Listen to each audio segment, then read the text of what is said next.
जय शिव शंभो। राम भी उसका, रावण भी उसका, जीवन भी उसका, मरण भी उसका, तांडव है और ध्यान भी वो है, अज्ञानी का ज्ञान भी वो है। नमस्कार दोस्तों, मैं आपका मित्र सामर चौधरी आप सभी भक्तगणों का इस महाशिव पुराण कथा सार के पावन वीडियो में हार्दिक स्वागत करता हूँ। दोस्तों, आज हमारा महाशिव पुराण कथा सार का ये 5वां दिवस है। जो भी भक्तगण हमारे इस चैनल पर पहली बार आए हैं, उनसे निवेदन है कि चैनल को सब्सक्राइब कर नोटिफिकेशन के बेल आइकन को जरूर प्रेस करें, ताकि इस सीरीज के आगे आने वाले तमाम वीडियोज का नोटिफिकेशन आपको मिल सके। दोस्तों, इससे पूर्व के वीडियो में हमने जिक्र किया था सती मोह कथा के बारे में। अब आगे की वीडियो में हम आज बात करेंगे दक्ष प्रजापति का शिव से द्वेष। इस प्रकार से सती के पिता दक्ष प्रजापति भगवान शंकर से द्वेष करने लगते हैं। तो चलिए शुरू करते हैं। पूर्व काल में प्रयाग में मुनियों तथा महात्माओं का विधि विधान से बड़ा यज्ञ हुआ। इस यज्ञ में दक्ष प्रजापति के पधारने पर समस्त देव ऋषियों ने नतमस्तक होकर उनकी स्तुति और प्रणाम द्वारा दक्ष का आदर सत्कार किया, परंतु उस समय महेश्वर ने दक्ष को प्रणाम नहीं किया। महादेव जी को वहां मस्तक न झुकाते देख दक्ष प्रजापति रुद्र पर कुपित होते हुए बोले कि मैं इस रुद्र को यज्ञ से बहिष्कृत करता हूँ, यह देवताओं के साथ यज्ञ में भाग ना ले पाए। अब आगे आता है सती का योगाग्नि द्वारा अपने शरीर को भस्म करना। दोस्तों, ब्रह्मा जी बोले कि हे मुनि, एक समय दक्ष ने एक बड़े यज्ञ का आयोजन किया और उस यज्ञ में सभी देवताओं तथा ऋषियों को बुलाया।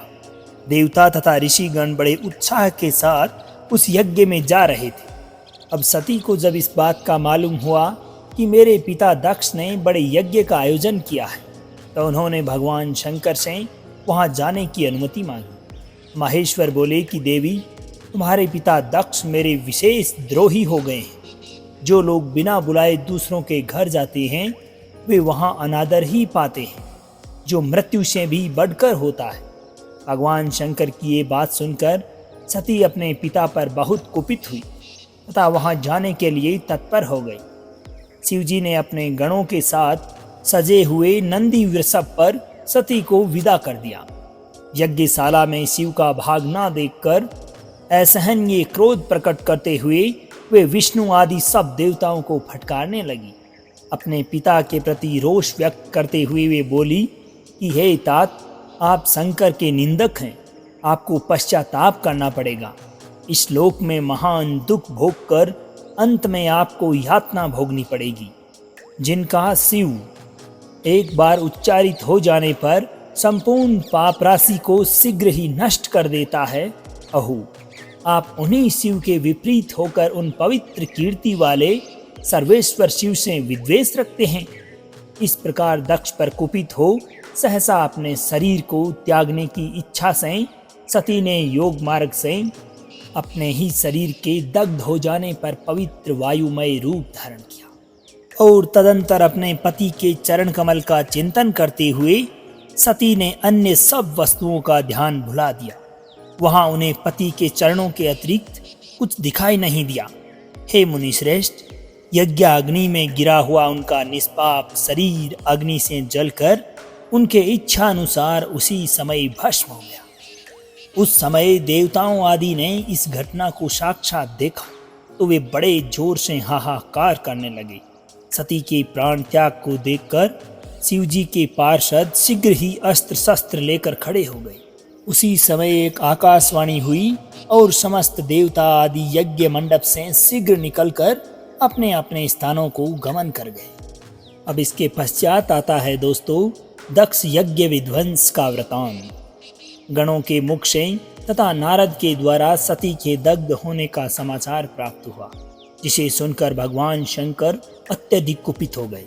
शिव ने अपनी जटा से वीरभद्र और महाकाली को प्रकट करके उन्हें यज्ञ को विध्वंस करने की तथा विरोधियों को जला डालने की आज्ञा प्रदान की। दक्ष यज्ञ विध्वंस के लिए वीरभद्र एवं महाकाली ने प्रस्थान किया।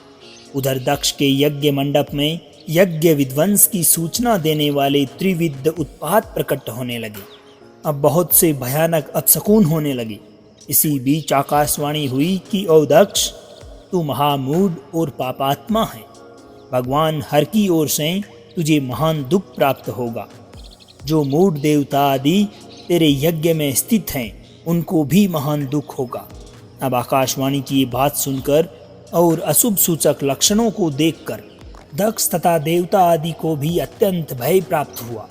दक्ष ने अपने यज्ञ की रक्षा के लिए भगवान विष्णु से अत्यंत दीन होकर प्रार्थना की। अब भगवान विष्णु ने भी कई प्रकार से दक्ष को समझाते हुए शिव की महिमा का वर्णन किया। अब इसी बीच शिवगणों के साथ वीरभद्र के वहां पहुंचने पर घोर युद्ध प्रारंभ हो गया। विष्णु और देवतागण थोड़ी देर में वहां से अंतर्धान हो गए। वीरभद्र ने अपने दोनों हाथों से दक्ष की गर्दन मरोड़कर तोड़ डाली और सिर को अग्नि कुंड में डाल दिया। इसके अतिरिक्त वहां जो भी देवगण थे वे सभी घायल हो गए। वे वीरभद्र, दक्ष और उनके यज्ञ का विनाश करके कृत कार्य हो तुरंत कैलाश पर्वत चले गए। अब कार्य को पूर्ण किए हुए वीरभद्र को देखकर परमेश्वर शिवजी मन ही मन प्रसन्न हुए और उन्होंने वीरभद्र को गणों का अध्यक्ष बना दिया। और आगे आती है शिव के अनुग्रह से दक्ष का जीवित होना और यज्ञ की पूर्णता का विवरण। नारद जी ने ब्रह्मा जी से पूछा कि हे तात, पराक्रमी वीरभद्र जब दक्ष के यज्ञ का विनाश करके कैलाश पर्वत चले गए तब क्या हुआ? इसके उत्तर में ब्रह्मा जी ने कहा कि समस्त देवताओं और मुनियों ने छिन्न भिन्न अंगों वाले होकर मेरे पास आकर पूर्ण रूप से अपने क्लेश को बताया। उनकी बात सुनकर मैं व्यथित हो गया। तदंतर देवताओं और मुनियों के साथ मैं विष्णु लोक गया। वहां मैंने भगवान विष्णु की स्तुति करते हुए अपने दुख का वर्णन किया तथा भगवान श्री हरि से प्रार्थना की कि हे देव, जिस तरह भी यज्ञ पूर्ण हो, यक्षकर्ता दक्ष जीवित हो तथा समस्त देवता और मुनि सुखी हो जाएं, आप वैसा कीजिए। देवता और मुनि लोग आपकी शरण में आए हैं। भगवान विष्णु बोले कि हे विधेय, समस्त देवता शिव के अपराधी हैं, क्योंकि इन सब ने उनको यज्ञ का भाग नहीं दिया। अब आप सभी शुद्ध हृदय से भगवान शिव के चरणों में गिरकर उन्हें प्रसन्न कीजिए। इसके अनंतर विष्णु आदि सभी देवताओं ने कैलाश पर्वत पर विराजमान वटवृक्ष के नीचे बैठे हुए भगवान शिव जी का दर्शन किया तथा सभी देवताओं ने भगवान शिव के चरणों में प्रणाम किया। भगवान शिव की विशेष रूप से प्रार्थना करते हुए देवताओं ने कहा, हे करुणा निधान, आप हम लोगों की रक्षा कीजिए। आप प्रसन्न होकर दक्ष की यज्ञशाला की ओर चले। अब उनकी प्रार्थना से प्रसन्न होकर भगवान शंभु विष्णु आदि देवताओं के साथ कनखल में स्थित प्रजापति दक्ष की यज्ञशाला में गए। वहां वीरभद्र द्वारा किया गया यज्ञ का विध्वंस रुद्र ने देखा। यज्ञ की उस प्रकार की दुर्वस्था देखकर भगवान शंकर ने वीरभद्र को बुलाकर कहा कि हे महाबाहो, तुमने थोड़ी ही देर में देवताओं तथा ऋषियों आदि को बड़ा भारी दंड दे दिया। जिसने विलक्षण यज्ञ का आयोजन कर यह दोषपूर्ण कार्य किया, उस दक्ष को तुम शीघ्र यहाँ ले आओ। वीरभद्र ने शीघ्रता पूर्वक दक्ष का धड़ लाकर शंभु के समक्ष रख दिया। भगवान शंकर ने वीरभद्र से पूछा कि दक्ष का सिर कहाँ है? तो वीरभद्र ने जवाब दिया कि हे शंकर, मैंने तो उसी समय दक्ष के सिर को यज्ञ कुंड में हवन कर दिया। तदंतर शंभु के आदेश से प्रजापति दक्ष के धड़ के साथ सविनय पशु बकरे का सिर जोड़ दिया गया। उस सिर के जुड़ जाते ही शंभु की कृपा दृष्टि पड़ने से प्रजापति दक्ष तत्क्षण जीवित हो गए। शिव जी के दर्शन से तत्काल उनका अंतःकरण निर्मल हो गया। तदंतर लज्जित होकर वे भगवान शंकर की स्तुति करते हुए बोले कि हे महादेव, आपको नमस्कार, मुझ पर कृपा कीजिए, आप मेरे अपराध को क्षमा कीजिए। दक्ष प्रजापति की स्तुति से प्रसन्न हुए महादेव बोले कि हे दक्ष, मैं प्रसन्न हूँ। यद्यपि मैं सबका ईश्वर हूँ और स्वतंत्र हूँ, फिर भी सदा भक्तों के अधीन रहता हूँ। केवल कर्म से वशीभूत मूढ़ मानव न वेदों से, न यज्ञों से, न दानों से और न तपस्या से ही मुझे पा सकते हैं। तुम केवल कर्म के द्वारा ही संसार को पार करना चाहते थे, इसलिए रुष्ट होकर मैंने इस यज्ञ का विनाश किया है। अतः हे दक्ष, आज से तुम बुद्धि के द्वारा मुझे परमेश्वर मानकर ज्ञान का आश्रय लेकर सावधान होकर कर्म करो। यदि कोई विष्णु भक्त मेरी निंदा करेगा और मेरा भक्त विष्णु की निंदा करेगा तो आपको दिए हुए समस्त श्राप उन्हीं दोनों को प्राप्त होंगे और निश्चय ही उन्हें तत्व ज्ञान की प्राप्ति नहीं होगी। हे मुनि, इसके बाद भगवान शिव की आज्ञा प्राप्त कर प्रसन्नचित्त शिव भक्त दक्ष ने शिव जी की कृपा से यज्ञ पूर्ण किया।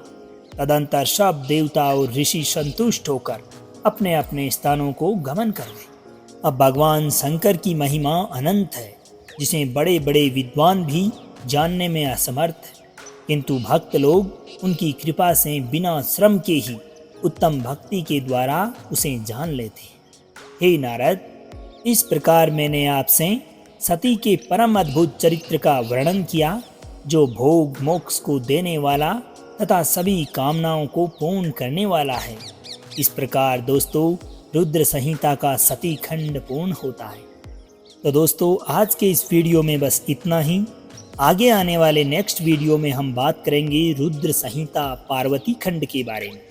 उम्मीद है कि आपको ये वीडियो पसंद आई होगी। अगर वीडियो अच्छी लगी हो तो अपने सगे संबंधियों, दोस्तों, माताओं, बहनों के साथ में ज़रूर शेयर करें, ताकि उनको भी शिव महापुराण कथासार श्रवण का मौका मिल सके और उनका भी उद्धार हो सके। अब आज्ञा दीजिए आपके मित्र सांवर चौधरी को। मिलते हैं अगले वीडियो में रुद्र संहिता पार्वती खंड के साथ। जब तक के लिए खुश रहिए, मुस्कुराते रहिए, जीवन में आगे बढ़ते रहिए और प्रेम से बोलिए श्री राधे राधे।